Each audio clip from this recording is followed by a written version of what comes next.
Boa noite, irmãos e irmãs da UD Partenon, novamente reunidos, agradecendo ao Criador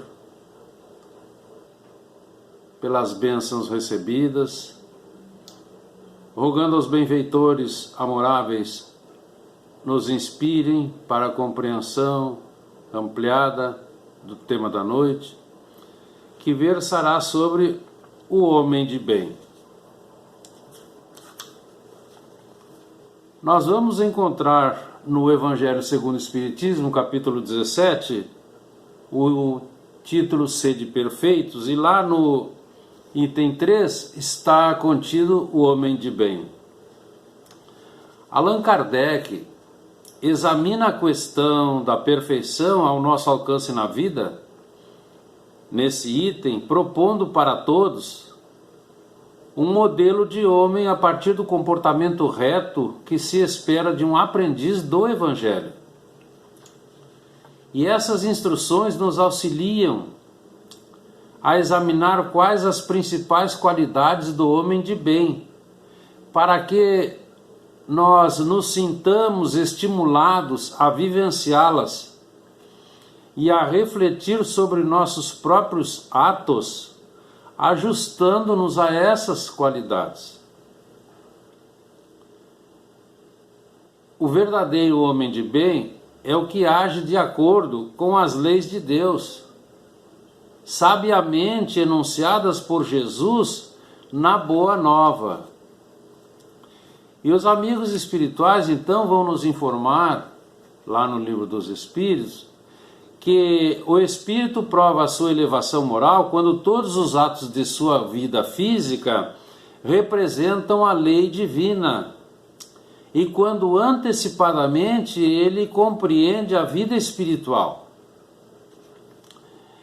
Então o mestre Lyonês nos dá algumas características. Nós estamos passando pela Terra num estágio educativo. Então o homem de bem, enunciado por Kardec, ele deposita fé racional em Deus, na sua misericórdia, na sua justiça e na sua sabedoria, porque sabe que sem a permissão do Pai nada acontece. E então ele se submete sem revoltas à sua vontade em todas as coisas. Também coloca os bens espirituais acima dos bens materiais por acreditar na vida futura. E se o Pai lhe outorgou o poder e a riqueza, considera essas coisas como um depósito, de que lhe cumpre como mordomo usar para o bem sempre, nunca se envaidecendo por saber que aquele que as emprestou também as pode retirar, se for um mordomo fiel e estiver aplicando apenas à satisfação das suas paixões.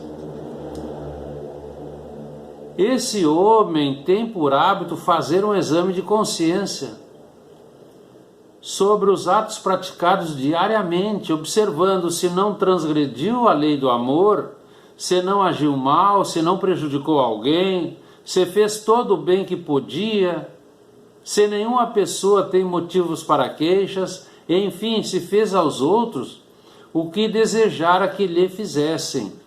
Então aqui ele está imitando o exemplo de Santo Agostinho, que fazia um exame diário de consciência. Está lá no Livro dos Espíritos, questão 919. E o amigo espiritual humano vai nos dizer que a maior necessidade do homem ainda é do autoconhecimento, conhecimento de si mesmo, estudar as suas imperfeições morais e sempre trabalhar em combatê-las. Também ele sabe que todas as dores, todas as decepções, todas as dificuldades da vida são desafios, provações ou expiações, e as aceita sem murmurações porque compreende que todas são para auxiliar o seu progresso evolutivo. Possui em alto grau o sentimento de caridade e de amor ao próximo, procurando sempre fazer o bem sem esperar recompensa alguma. Retribui sempre o mal que encontra com o bem que possui. Segue o exemplo do bom samaritano. Permanentemente ele toma a defesa dos mais fracos, dos indefesos, contra injustiças, preconceitos, maldades, porque esse homem busca sempre a verdadeira justiça para todos. Então ele fica feliz com as ações boas que espalha, com os auxílios que presta, fazendo pessoas felizes, enxugando lágrimas, oferecendo o ombro amigo nos consolos que distribui aos que estão em aflições. Porque o seu primeiro impulso sempre é para pensar nos outros e para cuidar dos interesses dos outros, depois pensa nele. Não calcula nunca ganhos e perdas nas suas movimentações, nas suas ações, porque ele é humano, é bondoso, é benevolente para com todos, não distingue etnias nem crenças, porque sabe, todos somos filhos do mesmo Pai. Então ele respeita todas as crenças sinceras e não censura aos que como ele não pensam. Se a sociedade colocou sob o seu comando outros homens, ele os trata com bondade e benevolência, porque são seus iguais perante o Criador. Então ele usa da sua autoridade momentânea apenas para lhes levantar o moral, valorizando-os e nunca para os esmagar com orgulho, porque ele não possui orgulho. Então ele evita tudo quanto possa tornar mais difícil a posição subalterna quando ele se encontra nessa posição, porque ele se resigna. E em todos os fatos do dia a dia ele toma por guia a caridade, porque sabe, aquele que prejudica os outros com palavras maldosas, que fere com seu orgulho, com o seu desprezo, a sensibilidade de alguém, que não recua à ideia de causar um sofrimento quando pode evitar, ele sabe, esse falta ao dever moral de amar o próximo, e pela lei de causa e efeito ele fará a sua colheita. Esse homem não conhece ódio, rancor, desejo de vingança. Ele perdoa e esquece as ofensas, só tem lembranças dos benefícios, por saber que será perdoado conforme ele houver perdoado e esquecido. É indulgente para as fraquezas dos outros, porque sabe, também necessita de indulgência. Nunca se alegra, nunca procura os defeitos alheios, muito menos colocá-los em evidência. Procura sempre atenuar o mal com bondosas palavras, porque ele possui internalizados os elementos da verdadeira caridade: bondade, indulgência, abnegação, devotamento e esquecimento. Finalmente, o homem de bem respeita todos os direitos que aos seus semelhantes dão as leis da natureza, como quer que sejam respeitados os seus direitos. E o mestre Lyonês vai nos dizer lá ao fim desse item: não ficam assim enumeradas todas as qualidades que assinalam, que distinguem o homem de bem, mas aquele que se esforçar por possuir as que acabamos de mencionar, no caminho se acha que a todas as demais conduz. E com relação a nós,